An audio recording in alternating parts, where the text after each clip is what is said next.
Welcome everyone to this week's episode of The Quad. And this week we're doing something a little different because we are commemorating the year from October 7th, the year when all our lives changed. And so we couldn't stay in the studios. We had to come out and really feel for ourselves what it is to commemorate and remember. We're here in the site of the Nova Festival, where 364 young, beautiful lives were extinguished, were brutally murdered, where hundreds from here were taken to Gaza as hostages in dungeons. Many of them already have been killed and brutally murdered.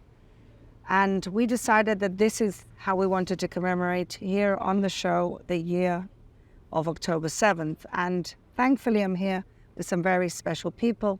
Shoshana, Keats-Jaskoll, my co-host of The Quad, and a special guest co-host, the amazing, wonderful Jamie Geller. Thank you for being here with us. Thank you for having me.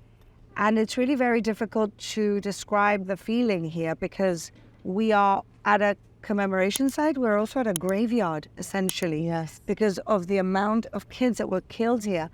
And we're walking around, we're looking around, you see this peaceful field where the organizers of this festival of peace and love thought, great, trees and nature and, a place for kids to just let their hair down.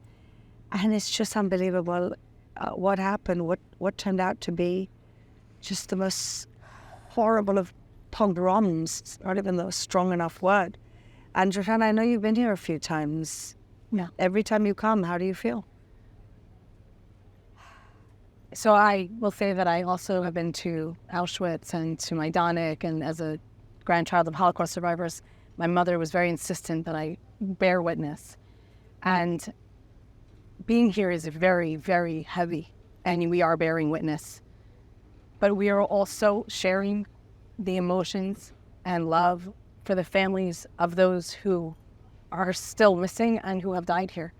And if you go around, I don't know if we'll be able to do it on camera, but if you go around, every family has put together a gorgeous, personalized space where you can sit and read about their loved one and you can know their story and learn what happened to them and just be. And I don't think we have enough spaces to just do that anymore. We're in this war still. Yes. We're still in this war. We're still mourning. We're still terrified. We still want them to come home. We're still trying to convince people that this actually happened, which is ridiculous. And we're still in the trauma a year later, in the thick of it. Yes. Because we're still in it. Yeah. And I think this is a magnificent space for, I guess it sounds strange to say that, but to come and just be with one another, to cry with one another, to tell one another that we will be okay. Of course we will. And we will dance again. And this is what this festival was all about, dancing. But, I said last week, we have always been taught, we've been raised with a Jewish value that whoever saves a life saves a world. But every life lost is an entire world destroyed. Yes. Yes. And that's why these parents and family members have to do something to remember, to commemorate, to remember. Jamie, I think that's the hard part, the unrealized lives of these young people. Exactly. And the pictures are there different. I'm also grandchild of survivors of the Holocaust, and different than the camps, their pictures are there and they're life size, and you're looking into their eyes and it feels so real and it feels so now. You see a teddy bear that was placed yesterday, a balloon. It's chilling, it's haunting. As you said, these are the killing fields.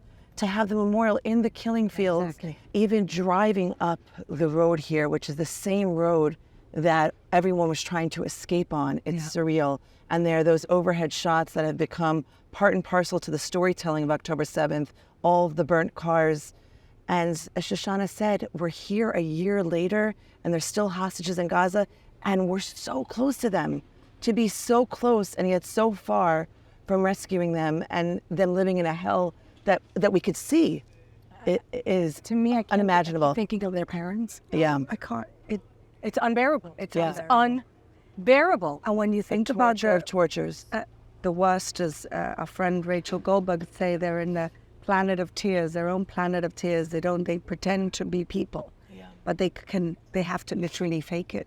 when you think about the roller coaster of emotions that we've been through, I don't know about you, but you know, as a parent, it's just that the thought is completely unbearable that for a while, even at the beginning, I almost felt guilty. Yeah. I felt guilty when I was spending time with my kids. I felt guilty when I wasn't spending time with my kids.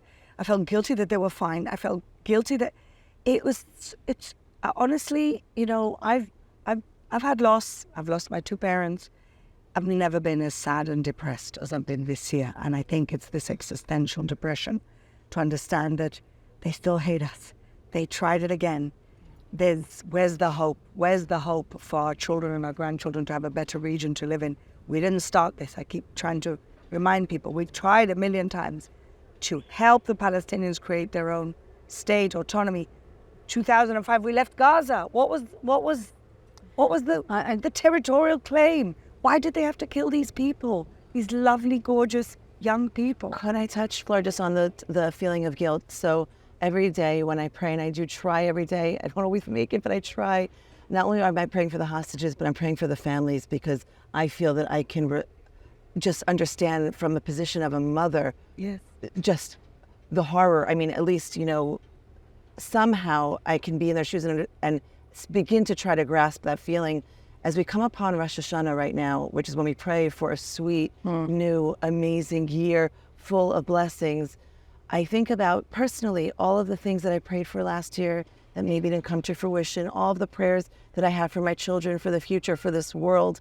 And then I think about the parents who prayed for the same great, amazing year that I did for themselves, for their children, for this country, and for this world. And look at the year that they lived through. Terrible. It's just sorry. It's just too much to bear. And, you know, what's really interesting, let's go back a little bit to the kind of situation now of the war. I had a very interesting analysis this morning. We were caught completely unaware on October 7th. It's almost ridiculous to think that this area was protected by some little fence into Gaza and that was unprotected, or that it was easy to kill the people trying to protect us because there were so few of them. And that's something that is going to take years for us to come to terms with.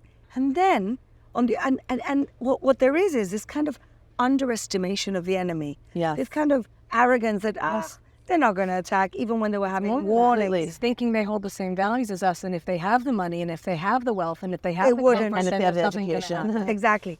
That they wouldn't be getting. And then, we're here a year later, still fighting the war, still don't have all our hostages home. And then Hezbollah, that was considered the big enemy, the one where the big war is going to happen, the one that we have to prepare for, it seems like in 10 days, we've destroyed their entire infrastructure. And a year later, we're still dealing with these people that we all underestimated. We thought we knew. So how do we reconcile that incredible intelligence, the incredible pinpoint assassinations, the beeper episode that only comes out of a James Bond movie? How do we reconcile that? We seem to have picked off the threat for now, if you will, the immediate threat, and a year later, we're still fighting there.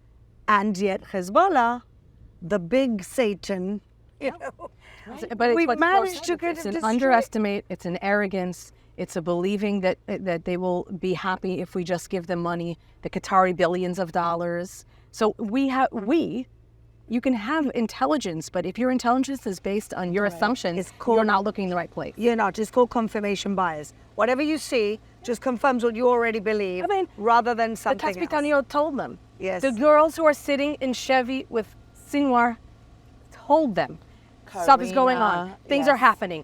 Something is not normal. Yes. And they just said to shut up, and they left them there. And now they're there.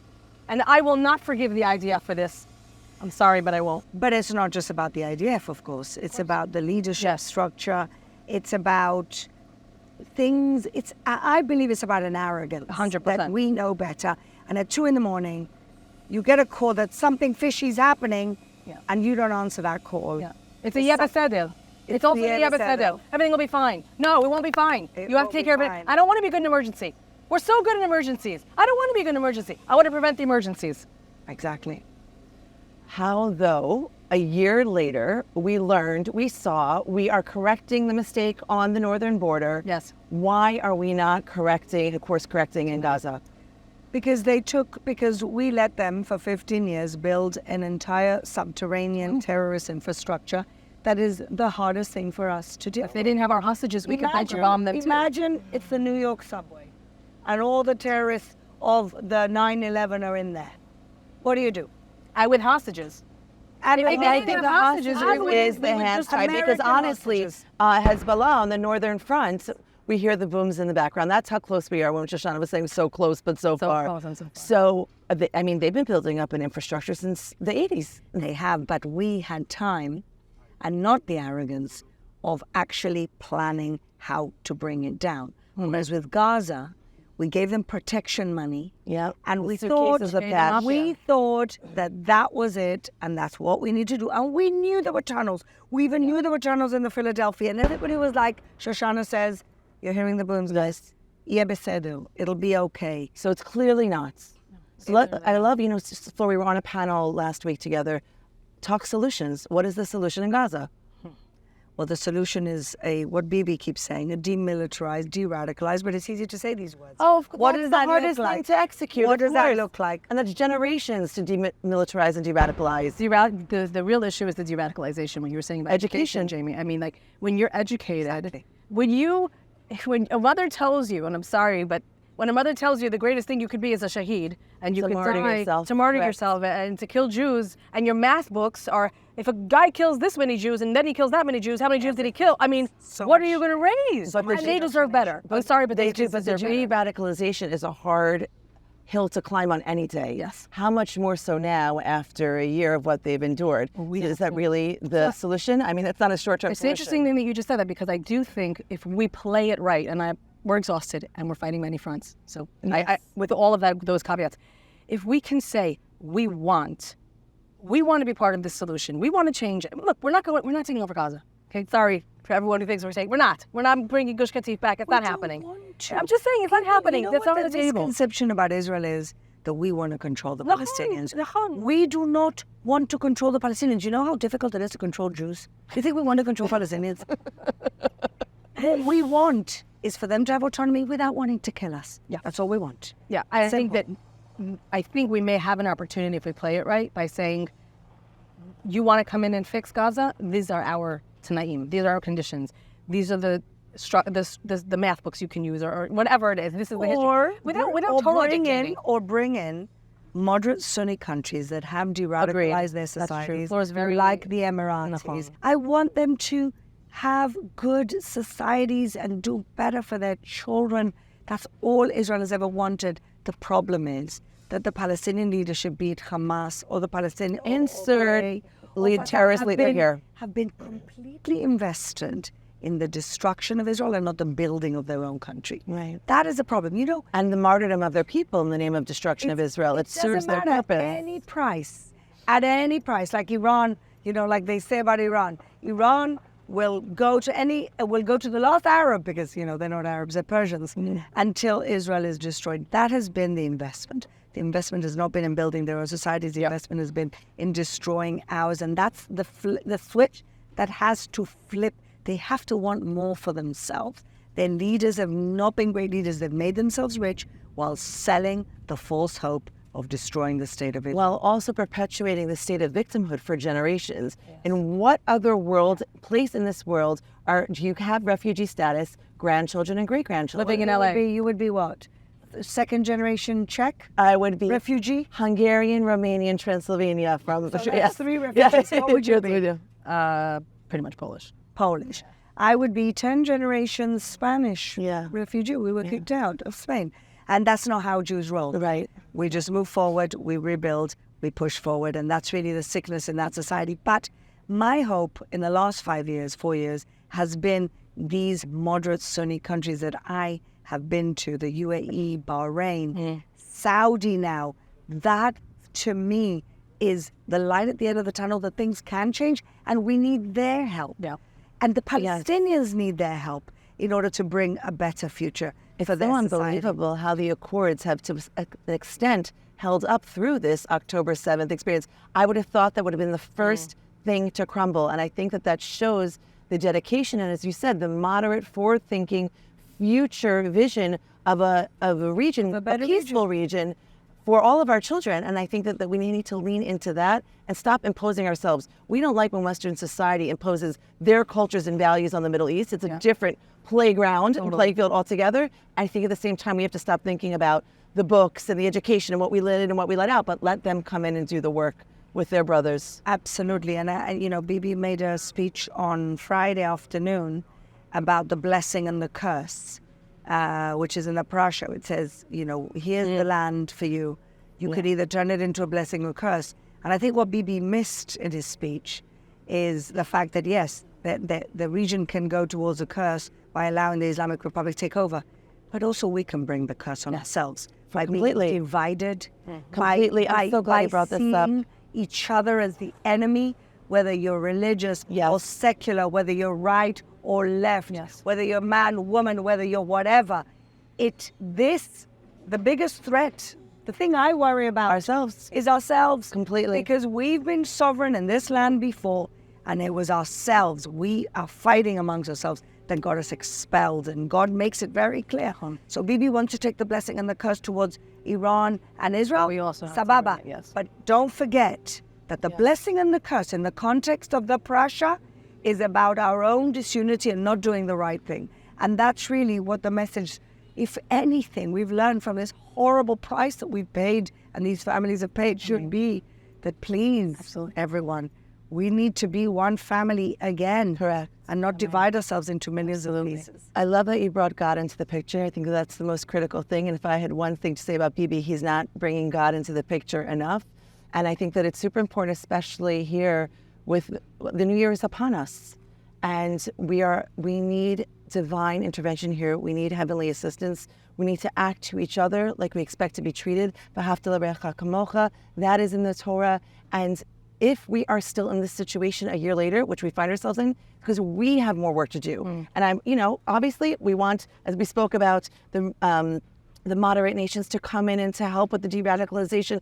We have our own work to do in our society and our nation. And I think that we need to start to think about that. One family, God, one tribe, one land. The enemies don't care whether you thrive on our right, whether you're this or that. And that's really, I guess, the lesson of this. These kids gathered here for peace and unity. At least let's make their memory count by bringing our own peace and unity.